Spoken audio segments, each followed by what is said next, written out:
Selamat pagi, Madam. Hari ini kami dan kumpulan saya telah menghasilkan satu produk atau invention yang berkaitan dengan kita semula, iaitu reg bayi. Sebelum saya memulakan, saya nak mengenalkan ahli kumpulan saya, iaitu Mona, Vinosha, Herenya, Lakshmi dan Sadhana, dan saya Nandini. Okey, kita semula adalah proses bahan buangan untuk menghasilkan barangan baharu supaya boleh digunakan lagi, dan juga kita semula dapat mengurangkan bahan buangan, mengurangkan penggunaan bahan mentah baru. Okey, antara kepentingan yang produk yang kita hasilkan iaitu reg bayi adalah untuk ibu yang baru melahirkan anak. Menyusun barang bayi dengan teratur, tidak mengambil ruang yang besar. Contohnya seperti reg bayi yang kita hasilkan itu tidak mengambil ruang yang besar dalam bilik mandi diorang, membantu ibu supaya tidak tersepah barang bayi semua merata-rata tempat, boleh meletak di tempat yang tertentu, iaitu menggunakan reg bayi yang kita hasilkan. Dan ia juga selamat digunakan oleh semua, dan yang produk yang kita hasilkan adalah khas untuk bayi sahaja. Itu saja daripada saya, dan selain daripada itu, ahli kumpulan saya akan teruskan. Terima kasih, Madam. Nama saya Morgana. Saya berbincangkan kebaikan kita semula. Kita semula ialah proses menghasilkan sesuatu produk yang baru atau boleh dikategorikan sebagai inovasi hasil daripada bahan-bahan yang ingin digunakan lagi. Antara kepentingan amalan kita semula adalah dapat mengurangkan pencemaran alam sekitar. Hal ini amat penting kerana bahan-bahan buangan atau barangan terpakai tidak akan dibuang ke tempat sepatutnya, kerana sampah boleh menjejaskan kesihatan dan keselamatan orang yang menetap berhampiran. Selain itu, amalan kita semula dapat menjimatkan kos perbelanjaan pelupusan sampah. Perkara ini lebih menjimatkan perbandingan usaha negara ini, dan caj untuk pelupusan sampah akan dikurangkan selain dapat meningkatkan ekonomi negara agar setaraf dengan negara maju yang lain. Seterusnya, kepentingan amalan kita semula adalah menambahkan pendapatan masyarakat. Kebanyakan penduduk yang kurang pendapatan boleh mengasah bakat mereka untuk menghasilkan sesuatu yang baru daripada bahan tidak mahu digunakan lagi. Tutasnya, kita semula membawa begitu banyak kebaikan kepada manusia, haiwan dan alam sekitar. Oleh itu, amalan kita semula harus diambil penduduk dalam kalangan masyarakat kita. Terima kasih. Saya Hirania. Saya hari ini akan membincangkan tentang kebaikan penggunaan bahan kita semula. So, kita menghasilkan satu bahan, iaitu kita menghasilkan reg bayi. Reg bayi kita diperbuat daripada bahan kita semula. Bahan-bahan yang kita gunakan ialah botol air yang kosong, kayu chopstick, kayu aiskrim, dan kita menggunakan cardboard untuk menghasilkan reg ini.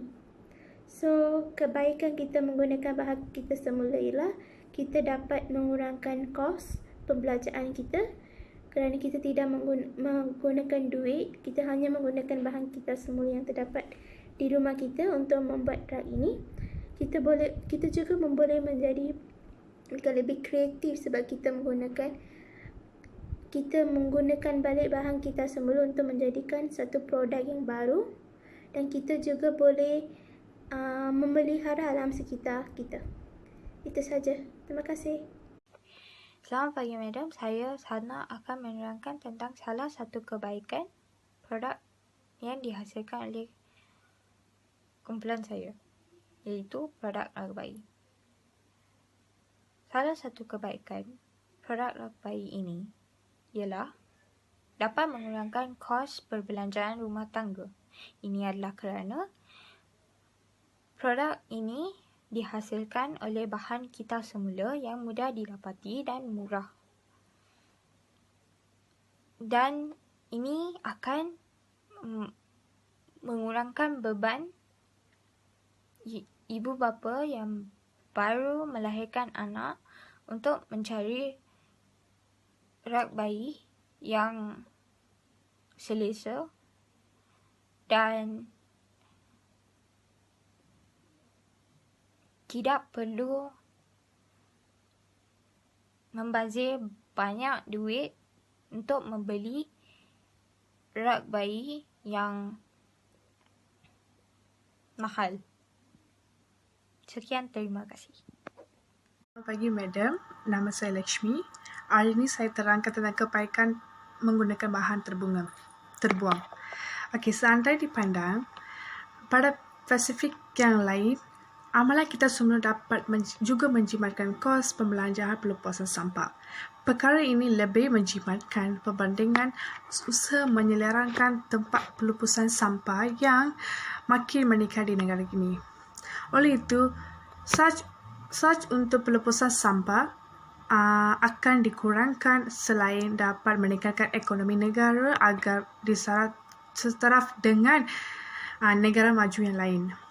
Melalui jumpahan carian di ini, fakta adalah menyatakan bahawa plastik pengambilan sampah 50 tahun untuk dilepaskan. Apabila aktiviti kita semula dilaksanakan, pembuatan plastik yang menggunakan petroleum yang dijumpai melalui hasil dari gali di dasar lautan dan dikurangkan selagi jus mengelakkan pelaku perkara yang tidak diingini kepada kehidupan ekodetik. Daripada ini, kita boleh melalui produk kita menggunakan bahan terbunga seperti plastik, chopstick dan sebagainya. Daripada ini, kita boleh mengetahui kita mengurangkan Nama saya Binosha. Kesimpulan, rak bayi bahan kita semula ini, dengan menggunakan bahan kita semula, kita boleh membuatkan rak bayi yang memberi banyak manfaat kepada kita, dan pada masa itu kita juga boleh didapat daripada pelbagai bahan kita semula seperti kayu, besi dan lain. Kita juga boleh membuat rak bayi ini mengikut idea sendiri supaya akan nampak lebih kreatif. Rak bayi ini juga boleh dibuat dengan mudah dan senang. Dengan menggunakan bahan kita semula, kita juga dapat mengurangkan bahan buangan dan pencemaran alam sekitar. Kita juga boleh menjual rak bayi ini yang dibuat daripada bahan kita semula dan boleh menambahkan pendapatan. Terdapat beberapa barangan yang boleh kita semula bagi membuat produk yang berbeza dan segi rupa dan fungsinya.